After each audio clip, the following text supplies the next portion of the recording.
Marc Jackson, NBC Philadelphia Sixers pre- and post-game analyst. I know that now that Mark's got some time to sleep on this, we probably have, we have an off-season's worth of questions we can dive into. But let's dive into some of the things from the game last night moving forward with Mark here on the Boardwalk Honda Hotline. Mark, what's happening?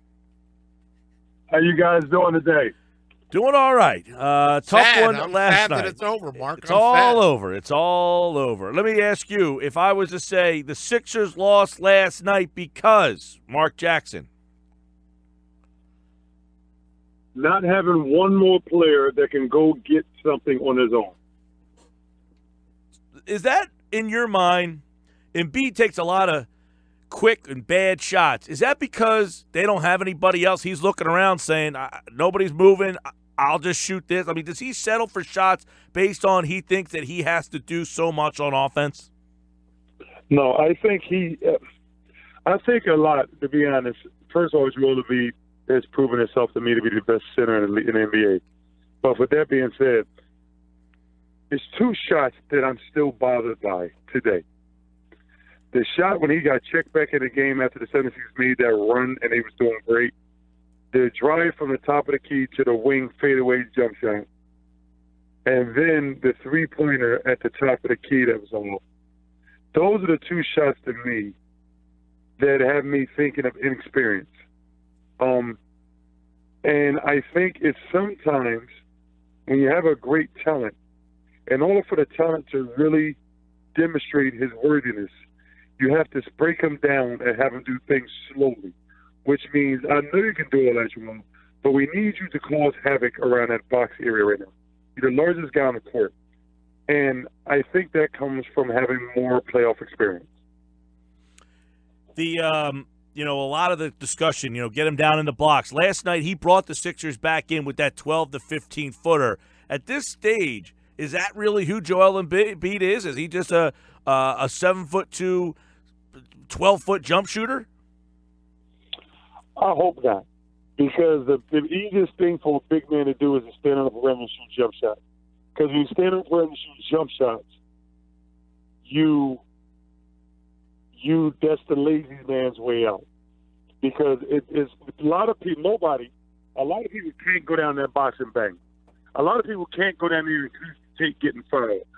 That's why everybody don't do it. That's why there's a bunch of 7-footers that don't play in the NBA, because they can't take it. It wears on you mentally. You got to be a strong person mentally to do those things. I think Joel Embiid has that capability. Sometimes I really believe it might take Coach Brett Brown to say, hey, Joel, we need you in the post a little bit. I'm quite sure Joel won't say, oh, no, I don't feel like it. I'm quite sure he said, okay, Coach, I got you. I just think he gets a lot of leeway, and I think sometimes he needs to be dialed down a little bit to help the team. Mark, you touched right on what I wanted to ask you about. Is Joel allowed too much freedom? Is he lazy, or was that mask an issue last night? So many rebounds last night that seemed to slip away from him, including a key one by Baines that stands out in my mind. Really in the series. I mean, there's a lot of rebounds. I'm going to tell you, for me personally, I looked at Joel in the middle of the third quarter, and I said, he's gassed. He's tired. To me, I thought he got fatigued. It was at one point that Baines, and when you're talking about Baines literally throwing and grabbed the rebound. You know what I mean? Like, to me, that was showing me, like, oh, he don't have no legs. He's tired. That's what I see from that moment. And for me, it seems like we was riding, which we deservedly should. It's the playoffs. It's a win or go home game. We should. But I think if he had somebody else that could alleviate the pain, alleviate the burden of carrying the team offensively, I think he could have a little bit of an easier run at it. Sports Bash 97.3 ESPN. So Joel Embiid, would you be a proponent, or do you think the Sixers are going to try to find somebody who can work with him, who's a good candidate to work with him on those low block moves, Marc Jackson? He has moves. Joel Embiid has moves. He can always improve to get better at them, but he has the moves. With that being said, it has to be a time when a coach sit him down and say, okay, Joel, I know you got the moves. We need you down in this box, man. So that's when I think that's where the coach comes into play to put him in that area. probably started out too high a lot of times. I mean, that was our observation here, that when Joel would get the ball, it'd be out by the free throw line, not down by the low block where he can really – and Mike's point earlier in the show, and we'll see if you agree with this or not, is that Boston recognized that Joel didn't have the moves to go, so they played him one-on-one. In the beginning, they double-team him. He'd find the pass out. Once they recognized that they could get away with playing him one-on-one, was that a huge difference in your mind? Yes, I think Baines, first of all, Al Horford and Baines both were tremendous defensively. But I think Baines, the constant battles with Baines, I think wore him a little down. I think it helped gas him a little bit. I don't think he was in the best shape he could have been in, and I think he was gassed. But I do think in the long run it'll benefit him because he's going into the all season healthy. But it goes back. It goes back to, is he a jump shooter? He likes to shoot the jump shot. But I think Joel is such a good player and he's good mentally that if a coach says, all right, Joel, hey, it's crunch time now. Get in there and force a double team. And he'll get it done. So when they played him earlier with the single coverage, when he started to get his rhythm back, they started bringing double teams. They started switching it up, confusing him. But I thought he did a good job later in the game. Marc Jackson is with us looking back last night. You know, the game that TJ was having, obviously they were exploiting him on defense, but he wasn't bringing you much on offense either. Now, they benched Bellinelli. Should they have done the same with Redick last night? I think Redick is such a threat from the three-point line. I really believe you have to leave him out there because he causes so much problems to the defense because they got to match his energy. They got to, space that floor to get out to him just in case he gets hot. So for me, I don't like the phrase he should be on the floor. No, because I think what's your other option? Bring Bellinelli in? I think one thing JJ is I think JJ is a better player. Like either one of them is perfect, but I think JJ gives you a little bit more than that than Bellinelli. Yeah, it just seemed that they were not letting Redick catch the ball. He was having frustration. He was frustrated from the first quarter of that game. Him and TJ getting into it. I mean, it just seemed like he couldn't get going. And then, man, how frustrating. That wide-open shot, he seemingly hasn't made that shot all year, Mark. That wide-open three that really, that would have extended the lead to 5. I agree with you wholeheartedly. I think he was frustrated because he knows Boston was playing incredible defense on him, and he wasn't shaking himself loose, to be honest. Yeah. I think that's why he was frustrated. Like, I don't know if you remember, it was the one time when Joel got the ball on the wing, JJ tried to come off a handoff going towards the top, and he didn't get it. He came back towards the baseline. He couldn't get it because Boston playing so great defense. Mm-hmm. So then JJ told him, all right, get out.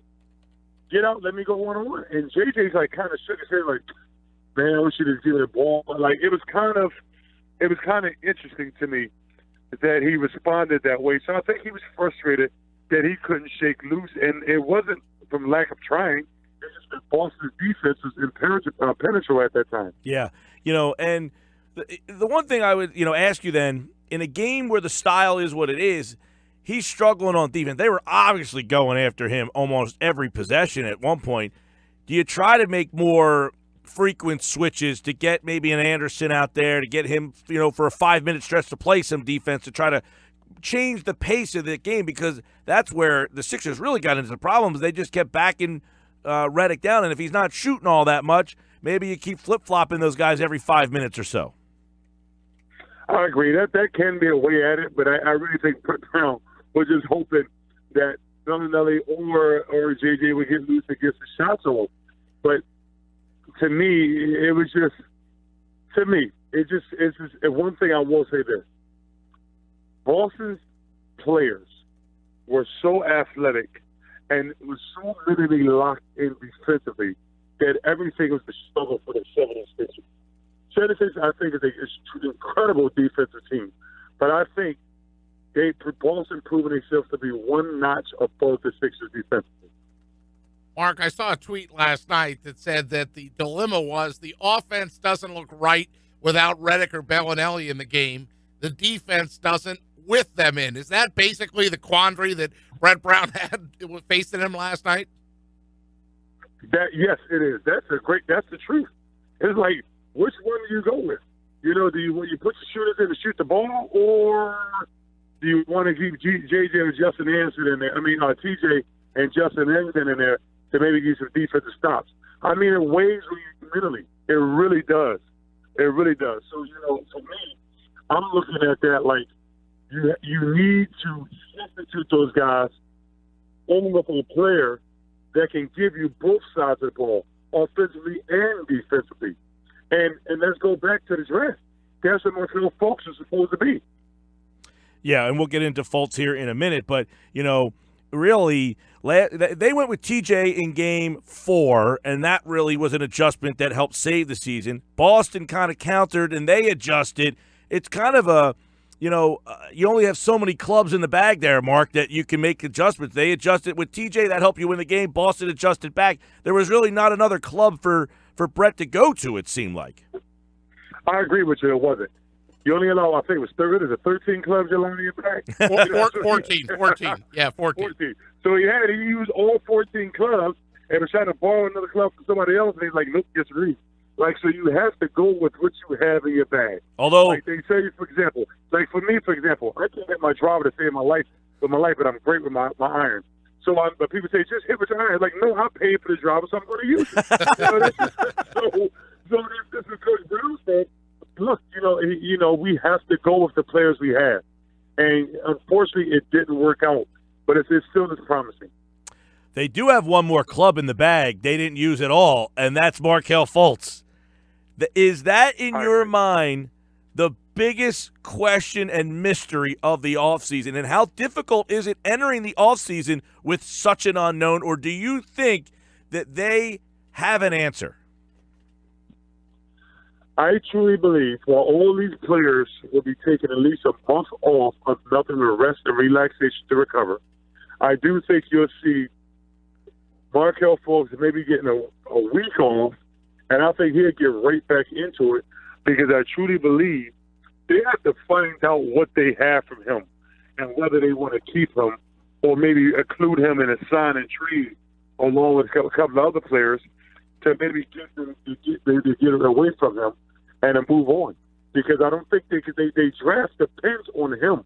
Their draft depends on what he brings to the table and can he give them what they foresee him giving them, which is a player that can create off the dribble, a player that can defend, a player that can shoot and score in 3 facets of the game, getting to the hole, the mid-range, and the three-point shot. So those are things you got to keep in mind. Mark, you talk about the players taking a month off, but when they do get back to it and start to prepare for the next season and sort of work on things, everybody's saying Ben Simmons needs to work on his jump shot. Just how can he go about doing that? Who does he need to get with to improve his jump shot? There's a lot of shooting coaches out there, Devin. A lot of shooting coaches you can get with that's very good. But my question is, and I thought my greatest asset is I was a good shooter. When I look at Ben shoot the ball, his mechanics may prevent him from becoming an excellent shooter. Can he tweak some things here and there? Yes, he can. But I think overall, his mechanics may limit him to become a good shooter, and he might have to rely on maybe even consider switching hands, maybe starting over with your right hand to shoot a mid-range shot. That may be something that he can do.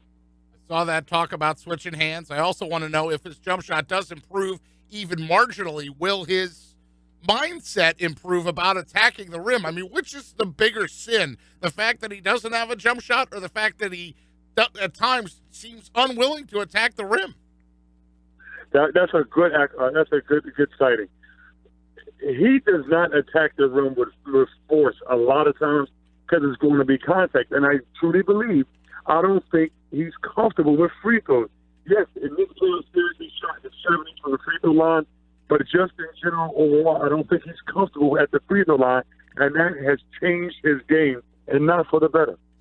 Yeah, he also, and I think you'll, would attest to this, that he's got to do, if he's not going to be a better jump shooter, and he if he's not going to trust a jump shot, he's got to become a much better finisher. I agree.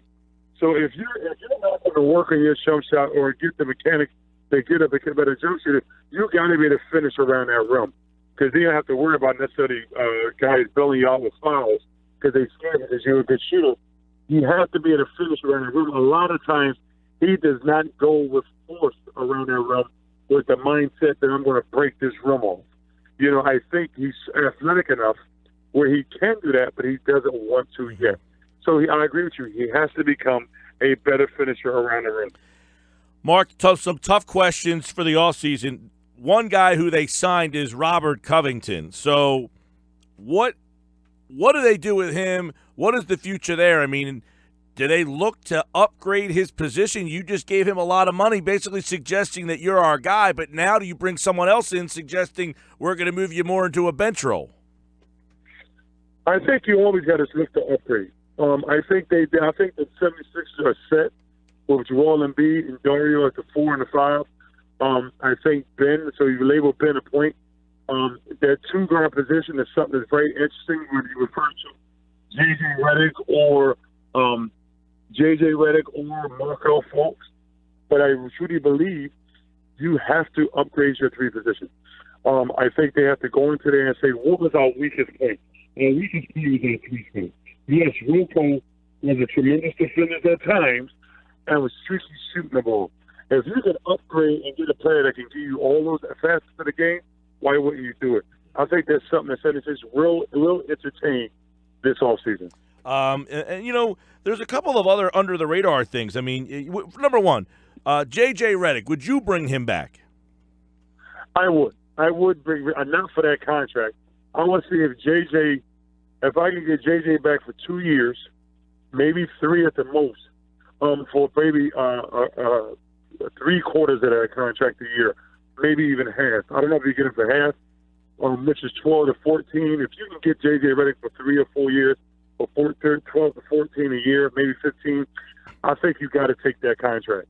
I think you have to, because I think he's so valuable to this team.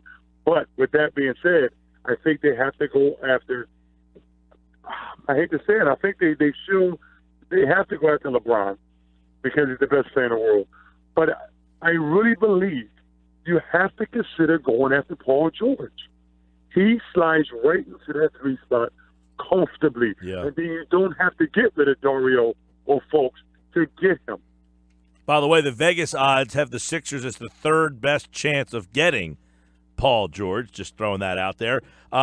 Marco Bellinelli, Ersan Ilyasova. Both, one, neither, don't care.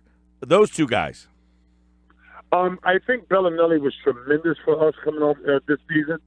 But I really believe I don't think you should have to bring JJ and Bellinelli back because they have a youngster on the bench named Furkan who is very capable of becoming Bellinelli.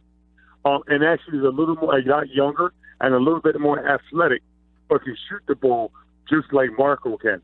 So I really believe they're going to try to slide him into that backup shooter role next year. I think, but as far as Ersan was great. I don't think he gave us enough during the playoff push. But if I had my choice, I think I would bring him back. I think I would bring everybody back, maybe with the exception of Marco Bellinelli, or saying, Marco, like, look, you can come back, but you being our backup shooter is not guaranteed. You're going to have to compete with Furkan to see who's going to be our first shooter off the bench. Mark, I know you're a big Rashawn Holmes fan. What's your theory with Holmes and why they didn't use him or they don't trust him? And do you think he would have made a difference if they'd used him more? I like him a lot. I love his energy. I love his hustle. I love his fight. But could he help us in this series versus Boston? I don't think so. So with that being said, I think I might have to, because you can't sign everybody back, I think I might have to let him walk. I might have to let Rashawn Holmes walk because they have Amir Johnson signed again for next year. I think I have to let Rashawn Holmes walk and just bite the bullet and keep Amir Johnson. I think Amir's a free agent, actually, Mark. I thought he's a restricted. Is he a free agent? Unrestricted. They only signed him for one. I think it was a 1 year, 15. He's an unrestricted. Marco, Ersan, Amir, and JJ. But I think they got JJ and Amir on those 1 year deals with hopes that they could clear those contracts right out. And they have the team option on Rashawn. If that's the case, then I would let Amir walk, and I would let the Rashawn Holmes in for half the price of what you had Amir for. Yeah. Now, the question is, you're going to be competing with some shooters because people seen what Rashawn Holmes could do, and I'm quite sure people will be going after him this offseason. Well, and one of the biggest differences in this series, Mark, was the Baines guy made 4 3-pointers all year long. He hit 9 in the series. That's incredible. For me, the 76ers did not count on him acting like he's the reincarnated Dirk Nowitzki. So for him to be out there hitting that shot like that was a sign. But if you're the Sixers, you'll live with him hitting those threes as long as you're not giving the other guys a look. So it just hurt. It really hurt that they had him. And Rashawn Holmes is capable of hitting the three from the top of the key. I don't know if you want to put it on the floor and creating, but he's capable of doing that. But for some reason, Rashawn Holmes has been out of Coach Brett Brown's wheelhouse, out of his rotation. So that's why I'm a little iffy. Like, even if you bring Rashawn Holmes back, what's the possibility Coach Brett Brown's going to play him? So see how that dynamic works a little bit? Yep. Yeah, Marco Bellinelli, J.J. Redick, Ersan, and Amir Johnson are unrestricted. T.J. McConnell and Rashawn Holmes both have team options. T.J.'s an interesting one, Mark, because did T.J. get himself paid and play his way out of what they're going to be able to afford? I agree. I think he is going to get paid. I believe that the Sixers should try their hardest to keep him around. As maybe if the backup, or hopefully more so the third string point guard. If folks get back in the thing, like that Dellavedova did a couple of years ago, man. He made money off those finals. Exactly. So I think it's going to be some shooters for TJ too. So the 76ers have a lot of questions to answer. But I really believe the top of the priority has to be trying to figure a way to structure JJ contract so he's not taking up a bulk load of the salary cap. And I think you got to upgrade their three position with going after a free agent. Mark, I love that you're a former player, but you're putting on your negotiating hat and keep saying half. Look, I mean, at one point in time, you probably wanted all the money you could get, and you're like, yeah, I'm going to start him at half. That's pretty good. Exactly. Hey, real quick, Kyrie Irving did not play. Now, a lot of people looking like, look, you didn't beat Boston now. What are you going to do when they get Hayward and Kyrie back? Could you make an argument that Kyrie has the ball in his hand and does so much and is not very good defensively that you're seeing that Tatum might be a better player without him? No, I think in that situation, I think Tatum could play with Kyrie Irving. I really do. I think Kyrie Irving, he's not a selfish player. Yes, he's a one-on-one ISO type of player, but he does fit in their system. But I think when you can't get rid of that much talent. When you got that many guys that can create their own shot, create off the dribble, go one-on-one, I think that's important for your team. I don't think you can say, he's better without Kyrie, because Kyrie's a rare find, man. He's a unicorn. Yeah. His ability to finish with either hand around that basket, he's incredible. Yeah, and I mean, Tatum, just his numbers were so off the page, which obviously make the Sixers look bad because of the whole trade, but I don't know that he's scoring 25 and 20 a night if Kyrie Irving's here. I think they would figure it out. I think he's proven himself now that he don't have to worry about if people are going to look him off next year in the course of the game. I think Tatum has recognized, people have recognized that Tatum is a go-to scorer for this team, and he's one of the top young talents in his league, and I don't think he has anything to worry about when Kyrie Irving gets back. All right, last one for Marc Jackson. Not the top-level free agent, but if the Sixers brought in some sort of, secondary free agent, what area would you like to see? What kind of player? I don't know if you know all the free agents off the top of your head or anything, but if they don't get a LeBron or a Paul George or someone on that level, what skill set player would you like to see them go after this offseason? I would like to see them going after. I do think they need a durable pick and roll type of guy, big guy that can pick and roll to that basket that you can throw that ball towards rim, a.k.a. a Tyson Chandler. I think you do need one of those guys coming off the bench. Amir Johnson was good, sparingly off and on. But I think if you can upgrade that backup position, because somebody who's a veteran or maybe a young player that somebody that's a pick and roll type player, because if you get Ben Simmons working pick and roll with a guy who can catch lob passes and you space that floor with shooters around him, I think you're unstoppable. And I truly believe that still you have another dynamic.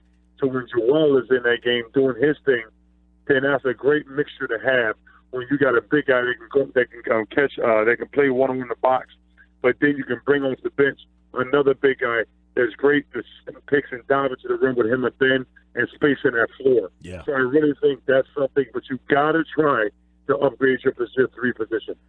All right, we got an off season ahead of us, plenty more to get into. Hopefully, Mark will be able to touch base during the draft season and the off season and all that stuff. It's been a lot of fun breaking down all these games over the playoffs and through the regular season. We always appreciate having you on, and hopefully this off season we'll be able to touch base with you soon.